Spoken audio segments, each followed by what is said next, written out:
Crypto assets have been a hot topic lately, to say the least.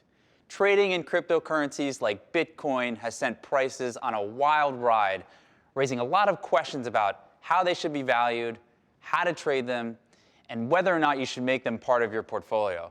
Now, to be sure, crypto assets are a relatively new and highly risky investment vehicle. A lot of the rules, standards, and regulations are still being written around the space. Some people have made a lot of money with them, while others have been on the losing end of the trade. We've not designed this class to convince you to invest in crypto assets. It's purely up to you. Your enrollment in this class proves you're interested in learning more about crypto assets. Hi there. My name is Ian King. I've been a trader and investor for 20 years, spanning many asset classes and market cycles. My career started as a desk clerk on the mortgage bond trading desk at Salomon Brothers, and I eventually ran a successful hedge fund during the 2008 financial crisis.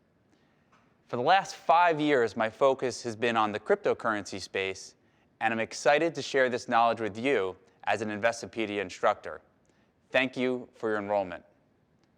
By the end of this course, you'll be able to assess the crypto asset markets, decide which crypto asset investments are worthwhile, adapt to changing crypto markets with the understanding that every boom has its bust, and how to capitalize on this pattern.